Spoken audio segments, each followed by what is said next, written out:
भगवान श्री राम को 14 वर्ष का वनवास हुआ तो उनकी पत्नी माँ सीता ने भी सहर्ष वनवास स्वीकार कर लिया। परंतु बचपन से ही बड़े भाई की सेवा में रहने लक्ष्मण जी कैसे राम जी से दूर हो जाते हैं। माता सुमित्रा से तो उन्होंने आज्ञा ले ली थी वन जाने की, परंतु जब उर्मिला के कक्ष की ओर बढ़ रहे थे तो सोच रहे थे कि माँ ने तो आज्ञा दे दी, परंतु उर्मिला को कैसे समझाऊं, क्या कहूँगा। यदि बिना बताए जाऊँगा तो रो रो के जान दे देगी, और यदि बताया तो साथ जाने की जिद करने लगेगी और कहेगी कि यदि सीता जी अपने पति के साथ जा सकती हैं तो मैं क्यों नहीं जा सकती।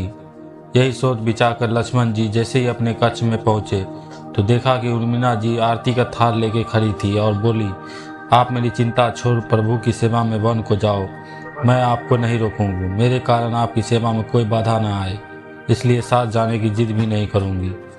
लक्ष्मण जी को कहने में संकोच हो रहा था, परंतु उनके कुछ कहने से पहले उर्मिला जी ने उन्हें संकोच से बाहर निकाल दिया। वास्तव में यही पत्नी का धर्म है, पति संकोच में पड़े उससे पहले ही पत्नी उसके मन की बात जानकर उसे संकोच से बाहर कर दे। पत्नी का इतना त्याग और प्रेम देखकर लक्ष्मण जी भी रो पड़े। उर्मिला जी की ने एक दीपक जलाया और विनती की, मेरी इस प्यास को कभी बुझने नहीं देना।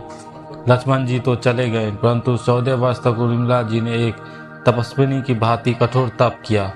वन में भैया भाभी की सेवा में लक्ष्मण जी कभी नहीं सोए, परंतु उर्मिला ने भी अपने महलों के द्वार कभी बंद नहीं किए और सारी रात जागकर उस दीपक की लौ को बुझने नहीं दिया। मेघनाथ से युद्ध करते हुए जब लक्ष्मण को शक्ति लग जाती थी तो और हनुमान जी उनके लिए संजीवनी का पहाड़ लेके लौट रहे होते हैं तो बीच में अयोध्या में भरत जी उन्हें राक्षस समझकर बाण मारते हैं और हनुमान जी गिर जाते हैं। तब हनुमान जी सारा वृत्तांत सुनाते हैं कि सीता जी को रावण ले गया, लक्ष्मण जी मूर्छित हैं। यह सुनते ही कौशल्या जी कहते हैं कि राम को कहना कि लक्ष्मण के बिना अयोध्या में पैर भी मत रखना, राम वन में ही रहे। माता सुमित्रा कहती है, राम से कहना कोई बात नहीं, अभी शत्रुघ्न है, मैं उसे भेज दूंगी, मेरे दोनों पुत्र राम सेवा के लिए ही है। तो माताओं का प्रेम देखकर हनुमान जी की आंखों से अश्रुधारा बह रही थी, परंतु जब उन्होंने उर्मिला जी को देखा तो सोचने लगी कि क्या क्यों एकदम शांत पर प्रसन्न खड़ी है, क्या इन्हें अपनी पति के प्राणों की कोई चिंता नहीं।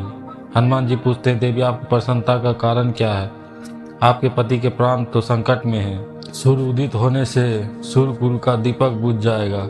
उर्मिला जी का उत्तर सुनकर तीनों लोगों का कोई प्राण उनकी वंदना किए भी नहीं रह पाएगा।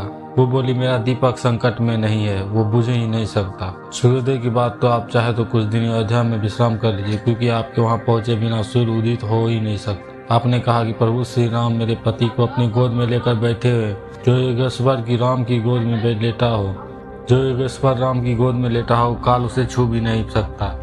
ये तो वो दोनों लीला कर रहे हैं। मेरे पति जब से वन गए हैं तब से सोए नहीं हैं। उन्होंने ना सोने का प्रण लिया था, इसलिए वो थोड़ी देर विश्राम कर रहे हैं, और जब भगवान की गोद मिल गई तो थोड़ा विश्राम ज्यादा हो गया, वे उठ जाएंगे। शक्ति मेरे पति को लगी ही नहीं, शक्ति तो राम जी को लगी है। मेरे पति के हर श्वास में राम है, हर धड़कन में राम, उनके रोम रोम में राम है, उनके खून की बूंद बूंद में राम है, और जब उनके शरीर और आत्मा में ही सिर्फ राम है तो शक्ति राम जी को ही लगी, दर्द राम जी को ही हो रहा है। इसलिए हनुमान जी आप निश्चित होकर जाएं, सूर्य उदित नहीं होगा। वास्तव में सूर्य भी इतनी ताकत नहीं थी कि लक्ष्मण जी के जागने से पहले उदित हो सके। एक पतिव्रता तपस्विनी का तप उनके सामने खड़ा था, और मेघनाथ को भी लक्ष्मण जी ने नहीं, अयोध्या में बैठी एक तपस्विनी उर्मिला ने मारा। रामराज की नींव जनक की बेटी ही थी, कभी सीता तो कभी उर्मिला।